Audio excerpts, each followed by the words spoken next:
Hello, I'm Colleen Gallagher, CEO at OnWrd UpWrd, and you're listening to the Association Insights podcast, where each week we interview association leaders from across the country to hear how they're trying new things, taking big risks, and delivering value for their members.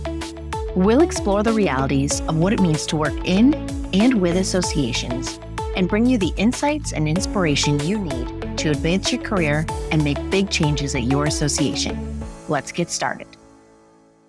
Welcome back to the Association Insights podcast powered by OnWrd and UpWrd. I'm your host, Colleen Gallagher, and I'm really excited for today's conversation with three incredible leaders who are not only driving impact in their day-to-day roles, but also volunteering their time to build something truly meaningful in our space. I'm joined today by Alexandra Bradley, President of the Alliance for Women in Associations, Kim Howard, President-elect, and Whitney Meyerhoeffer, Secretary and Treasurer. I'm so inspired by what they're building with the Alliance.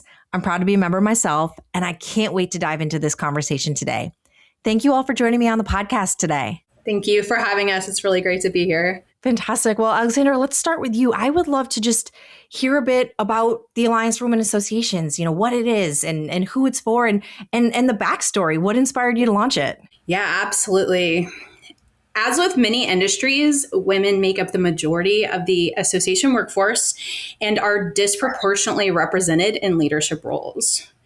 Additionally, the Alliance was launched during a pivotal time when many organizations, including associations, were scaling back on their diversity, equity, and inclusion initiatives. There was no doubt in our minds that this was the time that women needed community more than ever. So the Alliance was founded to create that community and to provide the tools, resources, and support for women to advance in their leadership journeys. We encourage all women who work for or with associations and nonprofits, including our consultant and vendor supplier friends, to join as a founding member. We also offer an ally membership for those who want to directly support women's advancement. Together, we believe that we can elevate all women in associations and make space for women to lead. I love that. I think this is such an important thing. And you mentioned the climate in which it was launched. And I feel like, man, we're all feeling that. And all of the statistics show that having women in more leadership roles proves better business outcomes. So I love that you're doing this.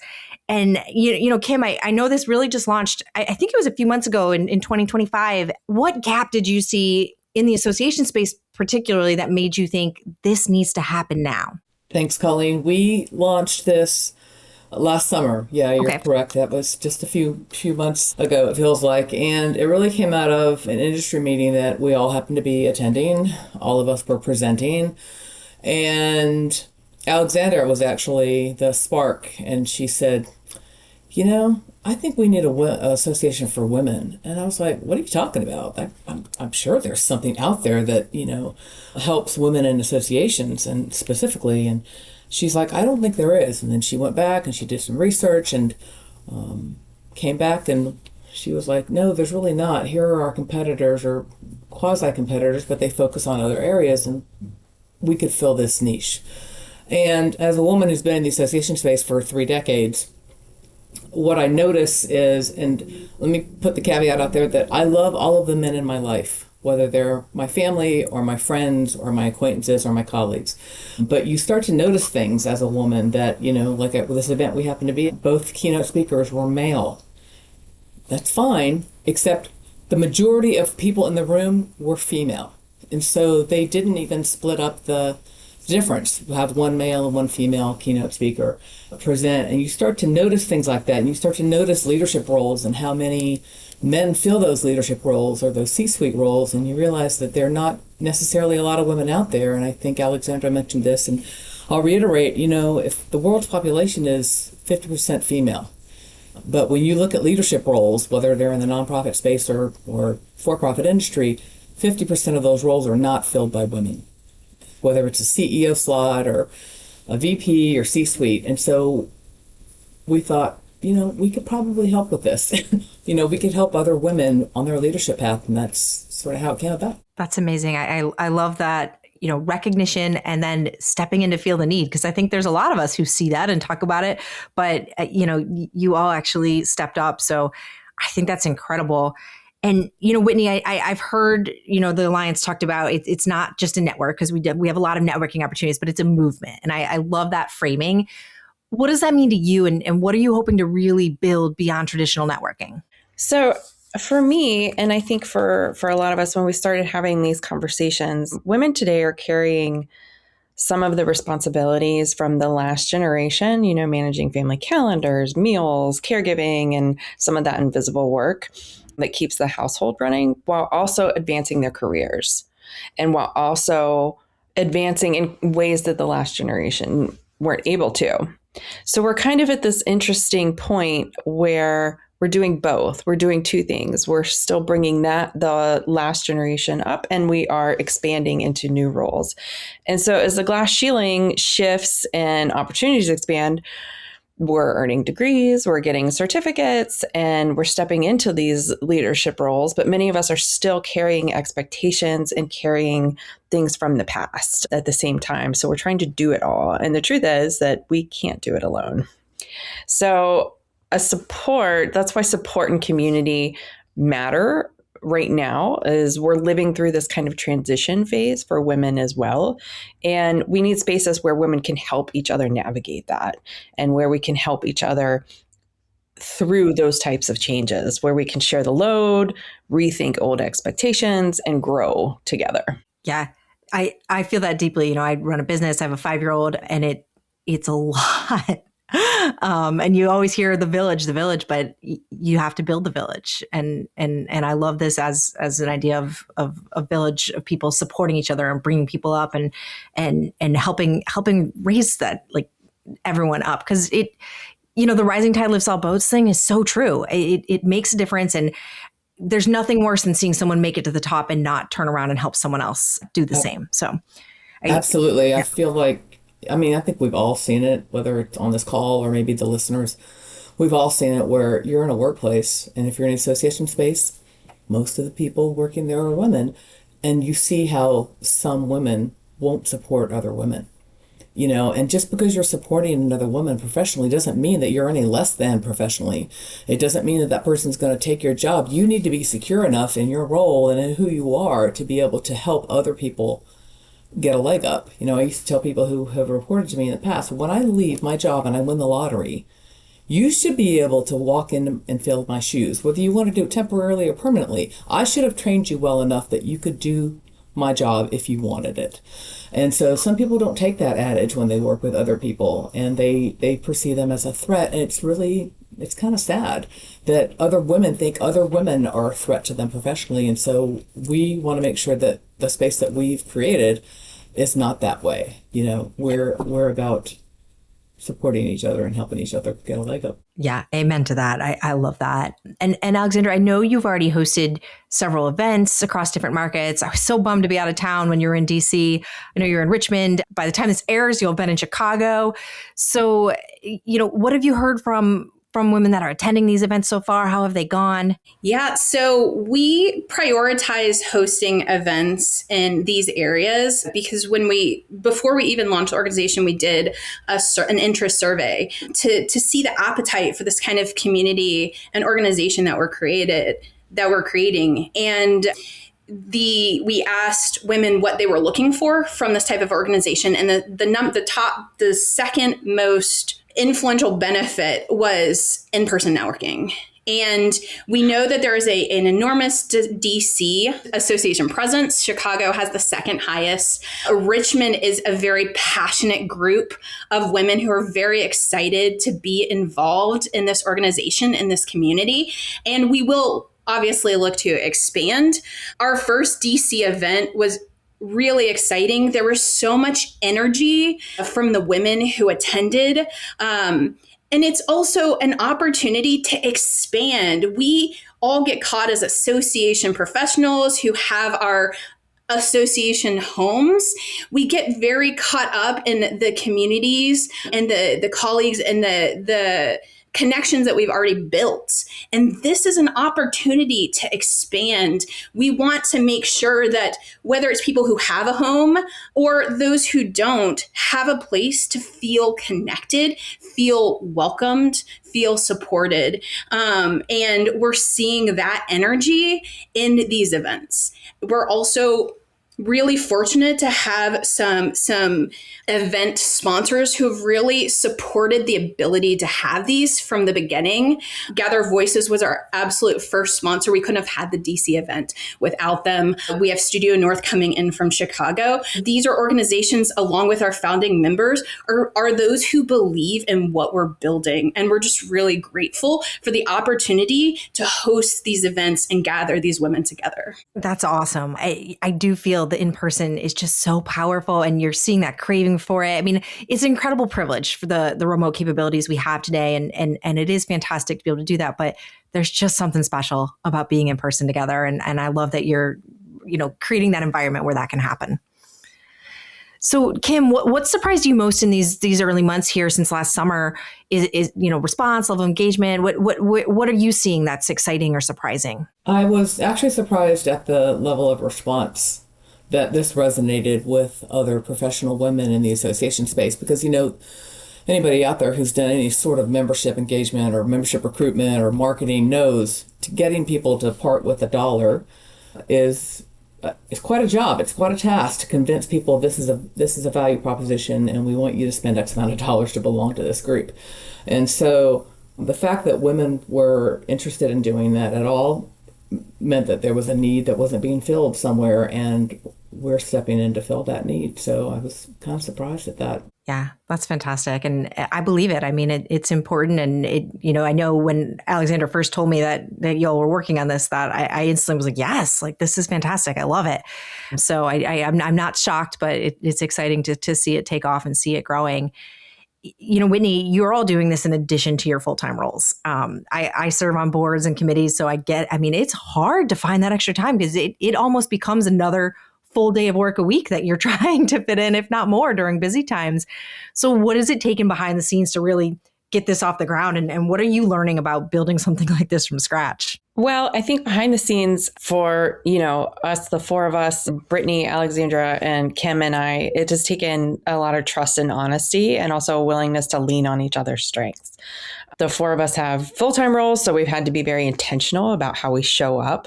I'm good at things in, this column, and we have to be very honest about what we're good at and what we're not good at. I have learned many things about what I am good at and what I am not good at in this journey as well. One thing I've learned and I'm leaning into is the things that bring me energy and bring me joy. So the things that make me happy, for me, that's governance and bylaws and building the structure. So when there are, things like that, Alexandra and Kim are like, go give that to Whitney. I've had it. That makes her happy. And it does. That makes me happy, But I also have to be honest, like if there's something that comes up that is like, this feels like a heavy lift for me. Can someone else do this? Like, is someone else better at this? And being honest about that, saying, the bylaw, like I will work on those nerdy pieces. Please give me that. But something else over here is going to drain the crap out of me. Can someone please come in and help assist me with that? And I think being very honest about that has been a way for us to show up for one another, but also be able to be intentional about how we're building something. I think that we all bring different skills to the table, and we bring a lot of, pieces, and giving each other that space to kind of lead in those areas as well.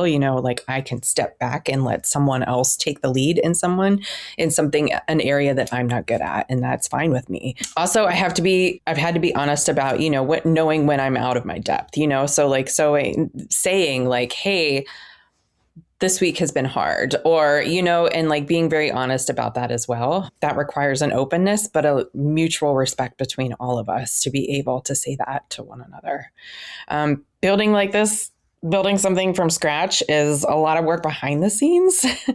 So, setting up the systems and making decisions about how things will function before we do anything, so like before the final product goes out, like we've had many conversations about behind the scenes about how that will go. And so in the association world, we're used to working with these established systems that have maybe been there for a while. It's not all that often when we are building the system.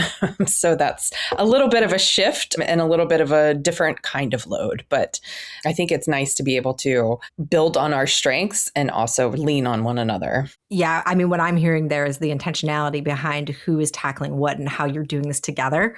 I laugh. My 4-year-old's latest thing is to yell, teamwork makes the dream work. And it's true, though.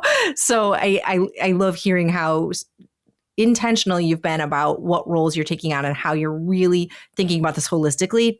And that's how lasting organizations are built. So I think that's a really good way to tackle things. And it's great to hear how that's come together. And I'm sure it's been a tremendous amount of work. So, Kim, I know the Alliance is really centered around leadership, and we've talked a bit about, women in the association world. There's often more women, but we're not seeing them in those leadership roles. So what are some of the most common challenges you're seeing women face as they try to grow into those leadership roles in associations? I mean, I'm certainly not an expert, but I would likely lean toward, we talk about mentor and mentee relationships, which is all fine and can be extremely useful, but I don't think we talk a lot about sponsorships. Like if you're in the room and you're in a C-suite, are you sponsoring the women who report to you? Are you lifting them up in a public way that makes the work that they do known to the leadership and the senior leadership of your organization? Because if you're not doing that, then it becomes really difficult to find those gem of the people that you want to promote into a leadership role if they're not being sponsored by somebody in the room. And so I think as women, we can do more to do that. And I'm not saying that we should sponsor women just because they're female. I'm saying that we should sponsor people who really, truly do have leadership skills that can propel them upward into a different role, whether it's with your organization or whether it's with someone else's organization, And so let's make sure that we're trying to do that as well as we can. Yeah. Yes to more sponsorship. I love that. And so important. Whitney, how do you think leadership's evolving in the association space? And I mean, what does redefining leadership look like in practice? I think, leadership is evolving because society is also evolving and people are evolving and everything around us is evolving. The expectations people have of work and leaders are different than they were a decade ago. And I think our lives are more complex. The workplace is where many of us spend most of our time, and leaders are being asked to support teams in a way that go beyond managing tasks and hitting goals and producing outcomes. In conversations I've had with colleagues in the association space, there's a growing recognition that leaders need to pay attention to mental fitness and resilience. And that doesn't mean becoming a therapist, but it does mean, creating environments where people feel supported, where communication is open, where teams can navigate change, where we can talk about burnout. To me, redefining leadership in practice is leaders being more present, maybe a little more transparent, listening a little bit more than in the past. It's recognizing the humanness and the human realities that we are living in. Work isn't just a bubble. Work is the society and us and our lives coming into work, so that all doesn't go away when we enter the workspace. And so people are carrying a lot and we're carrying a lot into the workspace. And I think that leadership needs to be cognizant of that and building a culture where people can have meaningful work as a whole person, and to acknowledge our humanity in the workspace, I think is something that leaders, that has been a different shift in leadership in the last several years, at least. Yeah, I think this is going to really resonate with a lot of our listeners. Alexandra, for those listening who might feel stuck or overlooked or are really just not sure how they take that next step, what advice would you give them? I think the first piece is that you are not alone, that we have all been there. And this community exists to provide that support at any level, in any place that you are in your leadership trajectory, in your workspace. And we've been there. We have these shared experiences, and we are here to create a community to lean on. When we advance and uplift each other, we uplift everyone, and we uplift the association community as a whole and the members that we are supporting. Yeah, that's great. Great advice. I love that. So Whitney, you all recently launched the community platform, which I checked it out. It's really cool, and it's very easy to use. And I was pretty impressed with we've all been on those platforms, and it's not easy to make a good one. So I was very impressed. How are you thinking about building engagement there and making it truly valuable for members? So I'm glad that you were in there. I do like our platform as well. We're incredibly grateful to Kiko for providing the platform and the tools to making the community possible. It's been able to give us a foundation to build on, a little bit more of a community foundation where we can collectively have conversations. We're excited about what that allows us to create. For engagement, our focus is really being able to build a space where women feel comfortable asking questions and sharing their experience and supporting one another through leadership journeys. So we want the platform to feel practical and relevant. We don't have to have all of the tools. I like our platform because, it focuses on certain tools that I think are the most important, whereas we're not trying to put everything in one bucket. We don't need everything. And we want it to be there for anyone who's navigating a transition, managing a team, like all of the things, or simply looking for advice and how to navigate something that has come up, And to us, the value is in the connection and the usefulness. So, I'm in there looking at people's questions and, if I can add value to a conversation, I'm so happy. And it makes me so happy to see other people ask questions, but also that we can all engage, that we all have, different perspectives and ideas on those questions. Yeah, that's awesome. So Kim, what are the priorities for the rest of 2026? Well, ideally, we would like to continue to grow our membership. That's the number one priority. The number two priority is to start offering some tangible benefits. So the education committee, which I am leading with a group of amazing professional women, are coming up with a webinar series, and tentatively we're planning on launching that on June 15th. I don't think that's earth-shattering, the concept, but I feel like we are poised to talk more about leadership and strategy rather than tactical. I mean, I've been on all kinds of webinars, and most of the time they've always been excellent.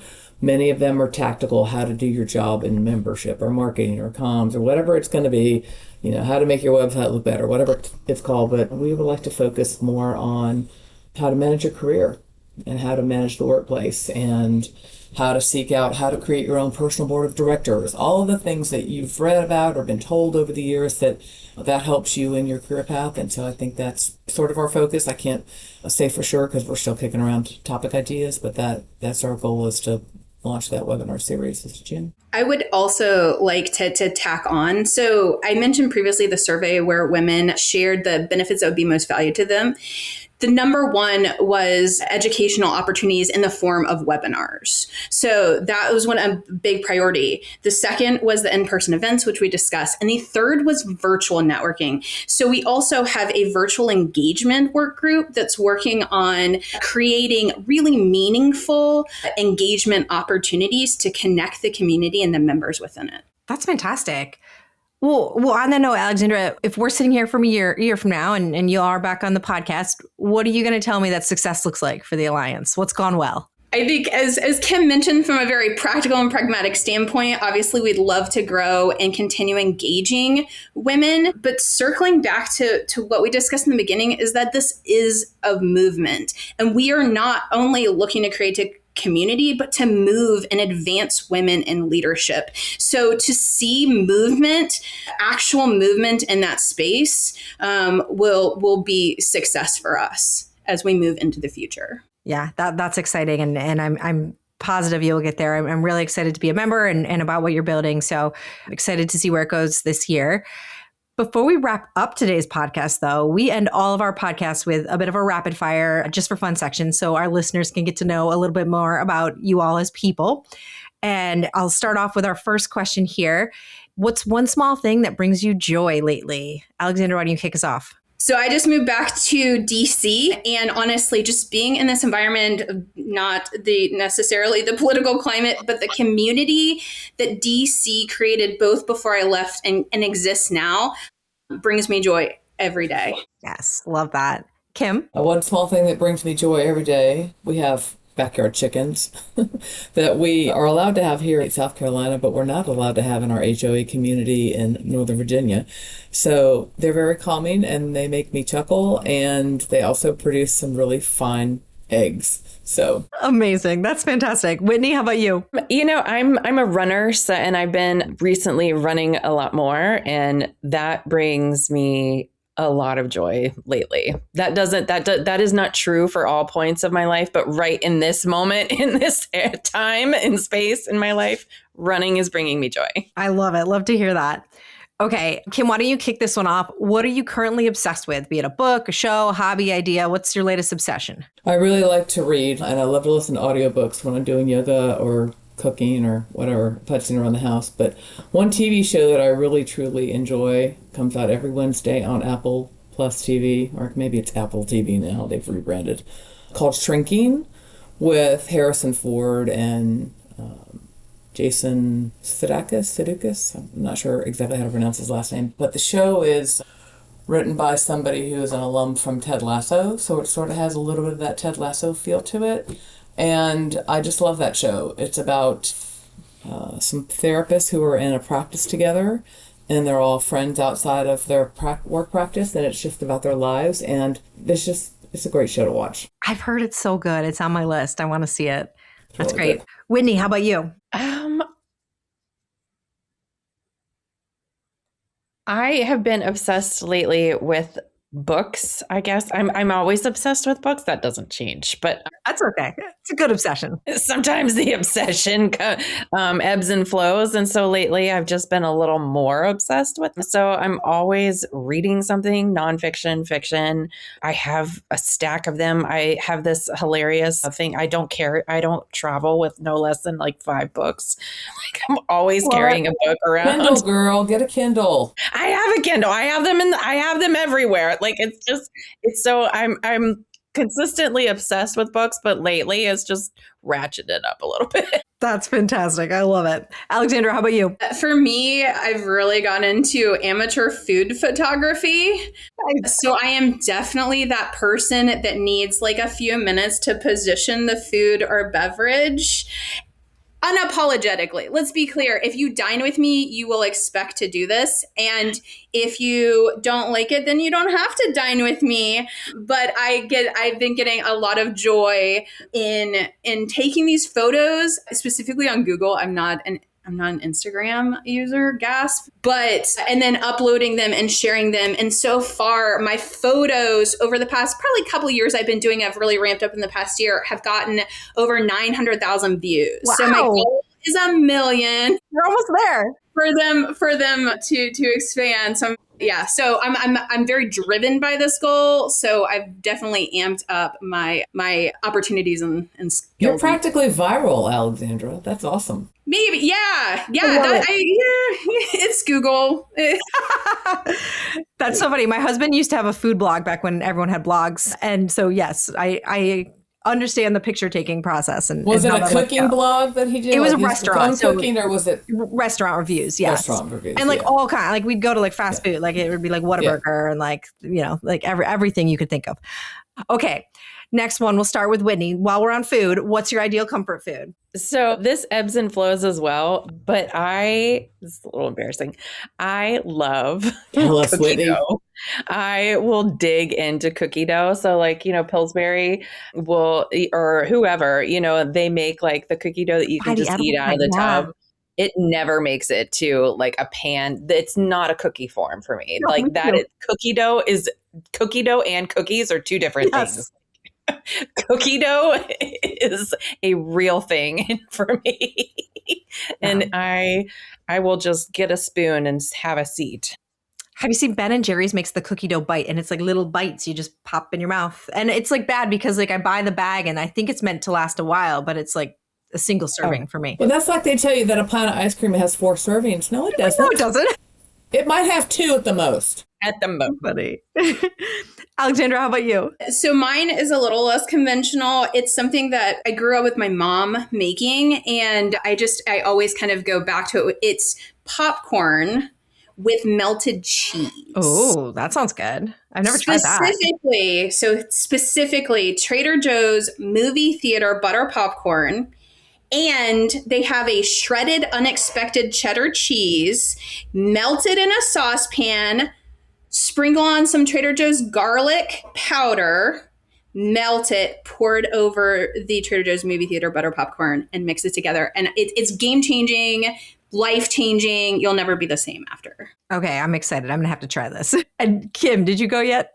No, I didn't. Okay. We cook because we like to eat. And we like food, and I bake because I like to dessert as well. But I would have to say, some kind of food I'm obsessed with now is probably cheese. Our joke in our house is that cheese never goes bad in our house. And we like all kinds of cheese. So I'm always up for trying something new with that, whether it's melted or it's served on a charcuterie board or it's just with some fruit or whatever. I love cheese. My cholesterol doesn't like it, but I like cheese. But, I do like cheese. And I love quiche. My quiche skills are wasted on my husband, who doesn't really appreciate that form of egg consumption. But I do love to make quiche. I do it quite well. Love it. All right. Alexandra, what's a travel moment that still makes you smile when you think about it? 2 years ago, I went to Mexico with my friend for her birthday. And the day we were supposed to leave, Hurricane Beryl literally plowed through. We were in the eye of the hurricane that plowed through our resort. Wow. And I use smile loosely because there is a lot of joy that came from making it out of a pretty harrowing experience in that. But that was definitely one of the most memorable. And again, the flight home, like making it back to dry land, was definitely a reason to smile. Yeah. Wow. That's incredible. Kim, how about you? I would have to say it's a toss-up between a 20th wedding anniversary trip that my husband and I took along with our 2 children when they were young teens to Italy. We spent 2 weeks in Italy, a week in Rome and a week on the Amalfi Coast. And I told my husband at the time that if I never traveled anywhere else and I died, I would die a happy woman. Because my mother was initially from Sicily, Italy. Her parents immigrated from there. And so she never made it back to Italy because she was born in the U.S. But that was a fantastic trip. And the other thing that I have quite enjoyed is that my daughter loves to travel as well. My son, not so much. But she has been on a couple of trips. We have traveled together. And we make good travel partners. So for anybody out there struggling with your tween or your teens, there is hope at the end of that tunnel. One day your child will look at you and will tell you point blank that they were raised quite well and that they grew up and they've now realized that you and their father actually knew what they were talking about, or your mother, depending on if you're same spouse or father and father, but you as parents knew what you were talking about and that they appreciate all of that. So it will happen, people. Just hold on. Don't lose faith, and then you might be able to travel with them one day. And doing those trips with them as an adult is different than going on trips with them as your child, obviously, but it's super fun. That's amazing. I love traveling with my mom. We do like girls trips. We since I've had a child, it's been harder to plan them as often, so I don't do them every year anymore, but they're like one of my favorite things in the world. So that's cool. All right, Whitney, wrap us up. What's your travel moment? I think of my life as in like Jeopardy sometimes, like pick a topic and then pick like 100 to like 700 or something like that. So I'll try to give like a 100, because there's so many stories. I have so many. But a fun one is I studied in Spain for a while in college and just for like a couple of weeks. But when I got there, fresh off the boat, I forgot to exchange money. I didn't have money in my purse. And so I took a taxi and I didn't know how to say to the taxi driver, I need to get money. I need to get cash. Can you wait right here? I didn't know how to say that. And so what ended up happening is she screamed and yelled at me and whatever, that's how that happens. But rightly so. But At the end of the trip, many weeks later, the same thing happened again. But my Spanish was better and I could explain, could you wait right here while I go in and get money? And he was very gracious. There was no screaming and yelling. And he was like, yes, I'll wait right here with your bags. And I was like, okay, thank you. So that is my one thing that I carry with me when I travel is like, it might look this way first, but there's another opportunity probably in the future for you to tell the story again. Oh my God, I love that so much. This whole conversation has been amazing. I'm very thankful for the three of you for coming on and really excited to see where things go with the Alliance. So thanks all for joining and we'll stay in touch. Thank you so much. Thanks, Colleen. That's a wrap for today's episode. The Association Insights Podcast, previously known as the Association 100 Podcast, is a production of OnWrd and UpWrd Marketing and Communications, where our mission is to make associations and nonprofits the go-to source in their industries through earned media and thought leadership. This podcast is an extension of our newsletter, a bi-monthly collection of best practices, top trends, helpful ideas, and smart strategies delivered straight to your inbox. Have you undertaken a big change at your association? Or do you have some words of wisdom from the trenches of association life? We want to hear from you, and so do our listeners. Drop us a note at info@onwardupwrd.com. That's info@onwrdupwrd.com. Be sure to subscribe, give us a 5-star review, and share with your friends and colleagues. We're available anywhere podcasts are found. Come back next week for more association insights and inspiration. Thanks for tuning in.